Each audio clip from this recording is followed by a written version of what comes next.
नए financial year की हार्दिक शुभकामनाएं। कैलेंडर ईयर हमें कुछ बेनिफिट नई चीज़ें दे जाए या ना दे जाए, बट ये फाइनेंशियल ईयर हम लोगों के लिए काफ़ी मायने रखता है। तो और इस साल का फाइनेंशियल ईयर कुछ और अलग हट के होने वाला है हम सभी के लिए या सभी करदाताओं के लिए, क्योंकि फाइनेंस मिनिस्ट्री ने कुछ दो नए ऑप्शंस या कह सकते हैं कि दो टैक्स की रिजीम ऑप्ट करने के ऑप्शन दे दिए हैं हम सभी को। तो अब देखना ये होगा कि हमारे लिए कौन सी रिजीम फ़ायदेमंद होगी और किससे हमारा टैक्स ज़्यादा बचता है। इसी के बारे में जानकारी दूंगा मैं आज के इस वीडियो से, क्योंकि सब लोगों के कन्फ्यूज़न है मन में कि कौन सा टैक्स रिजीम ऑप्ट करने से हमें टैक्स बचेगा, क्योंकि ये टाइम है अपने एम्प्लॉयर को डिक्लेरेशन देने का।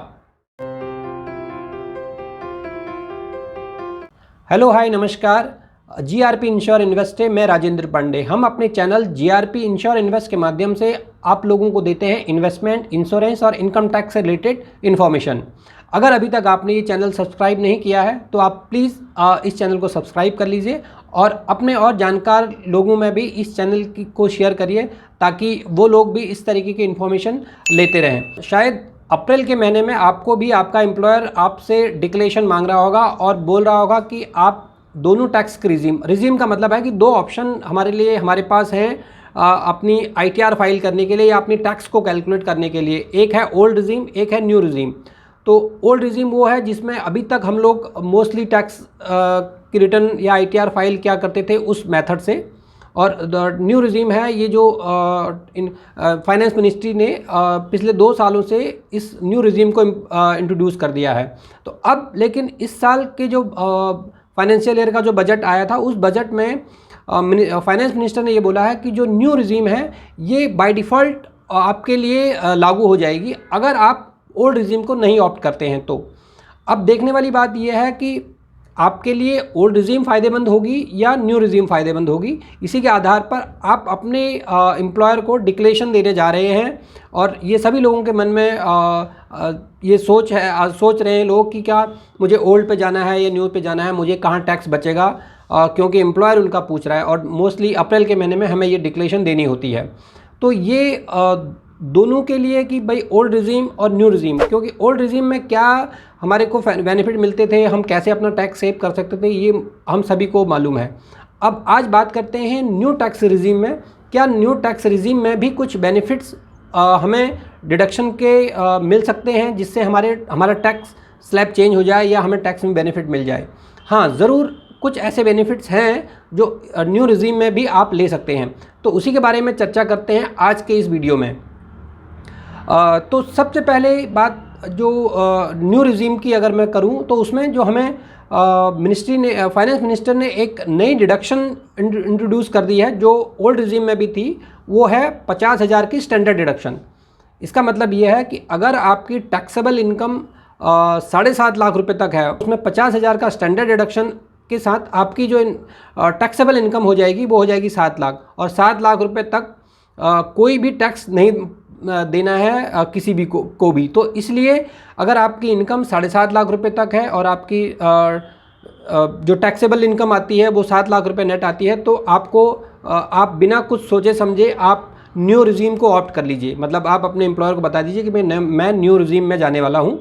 और आपको अगर आप सेविंग करते भी हैं और जैसे एटीसी में या एटीडी में आप जो भी इन्वेस्टमेंट या करते थे वो आप करते रहिए, और बट उसके लिए आपको अलग से एम्प्लॉयर को वो कागज़ और उसके प्रूफ सबमिशन की ज़रूरत नहीं है, और आप ऑप्शन ले लीजिए न्यू रिजीम की। अब बात है कि इसके अलावा जो लोगों का जो 7.5 लाख रुपए से ऊपर के टैक्स स्लैब में जाते हैं, तो उन लोगों को एक बार इवैल्यूएट करना पड़ेगा दोनों रिजीम ओल्ड और न्यू को कि आपके लिए कौन सा रिजीम बेनिफिशियल होने वाला है। तो ये सब हर एक इंडिविजुअल के लिए अलग अलग होगा कि हर एक की इन्वेस्टमेंट या उनकी डिडक्शन की पैटर्न अलग अलग होती है। बहुत सारे लोग एटीसी में इन्वेस्टमेंट करते हैं, कुछ लोग होम लोन में, उनका होम लोन चल रहा होता है वो उसकी डिडक्शन मिलती है, एनपीएस में डिडक्शन मिलती है। तो ये दोनों को कंपेयर करने से ही के बाद ही आपको पता चलेगा कि आपको कौन सा टैक्स रिजीम फ़ायदेमंद कर रहा है और फ़ायदा दे रहा है और किस में आपको जाना चाहिए। अब मैं अगर बात करूं कि हमें न्यू रिजीम में और क्या क्या एडिशनल बेनिफिट डिडक्शन मिल रही है, तो जो पहला डिडक्शन मैंने बताया 50,000 का स्टैंडर्ड डिडक्शन है। उसके बाद जो दूसरी डिडक्शन है वो है एनपीएस की डिडक्शन। अभी तक हम ओल्ड रिजीम में एटीसी के अंदर एनपीएस को भी इंक्लूड करते थे, या एनपीएस के लिए हमारे पास 50,000 की अलग से एक ब्रैकेट था जहां हम और एनपीएस में बचा सकते थे। और न्यू रिजीम में भी आपको एनपीएस का बेनिफिट मिल जाता है, बट उसके लिए शर्त ये है कि अगर आपका एम्प्लॉयर आपका बेसिक प्लस डीए का 10% कंट्रीब्यूशन करता है आपके बिहाफ पे और उसको जमा कर देता है एनपीएस में, तो वो जो भी कंट्रीब्यूशन जारी है वो आपकी टैक्सेबल इनकम में से माइनस हो जाएगी। तो यहाँ पर आप एनपीएस का बेनिफिट ले सकते हैं। और सेम होगा ईपीएफ के केसेस में कि जो ईपीएफ एम्प्लॉय प्रोविडेंट फंड का जो कंट्रीब्यूशन है, जो आपका बेसिक का 12% जो आपका एम्प्लॉयर डिडक्ट करता है, एम्प्लॉयर जो अपनी तरफ से उसका जो कंट्रीब्यूशन जाता है उसकी आपको डिडक्शन मिल जाएगी। जो आपका पोर्शन है वो आपके लिए टैक्सेबल होगा, बट जो एम्प्लॉयर का डिडक्शन, जो 12% का डिडक्शन होगा, जो शेयर होगा, वो आपके लिए टैक्स फ्री होगा, उस पर आपको टैक्स नहीं लगना है, वो आपके डिडक्शन में आ जाएगा।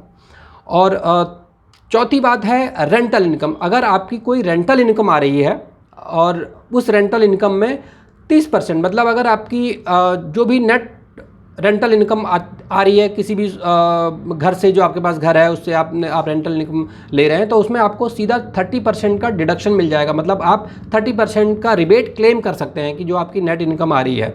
उसके लिए आपको कोई भी डॉक्यूमेंट्स या कोई भी प्रूफ या ऐसी बताने की ज़रूरत नहीं है। आप 30% का सीधा आपकी इनकम 30% से कम होकर आपकी इनकम में रेंटल इनकम ऐड हो जाती है। और उसके अलावा जो सेक्शन 1010D है, जिसमें जो हमारी मैच्योरिटीज़ आती हैं, चाहे वो एलआईसी की मैच्योरिटी हो, चाहे वो एनपीएस जो सुकन्या समृद्धि की हो, पीपीएफ की हो, जो भी हमारे सेक्शन 1010D के अंतर्गत जो भी मैच्योरिटीज़ आती हैं वो हमारे लिए सारी टैक्स फ्री होंगी अगर हम न्यू रिजीम में भी जाते हैं। तो इसमें यहाँ पर कोई चिंता करने की बात नहीं है कि वो मैच्योरिटी हमारे लिए क्या हमारी इनकम में ऐड होकर टैक्सेबल हो जाएगी, तो नहीं, वो आपके लिए टैक्सेबल नहीं होगी। उसकी जो रिबेट है वो सेक्शन 1010D के अंतर्गत वो आपको मिलती रहेगी।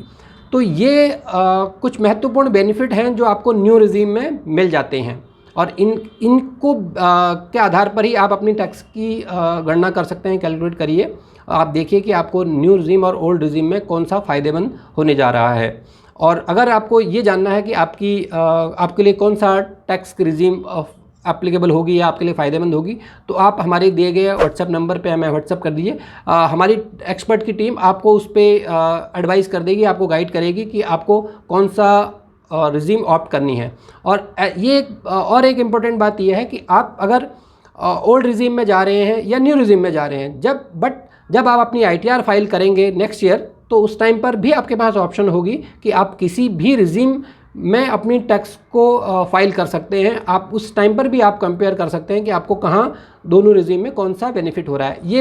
ये ऑप्शन केवल सैलरीड पर्सन के लिए है। और दूसरी बात, अगर आप इस साल आपने न्यू रिजीम को ऑप्ट किया है तो आप नेक्स्ट ईयर ओल्ड रिजीम में भी जा सकते हैं। आपको स्विच करने का भी ऑप्शन आपके पास ओपन रहेगा। ये सैलरीड के लिए स्पेशल ऑप्शंस मिनिस्ट्री ने दिया हुआ है।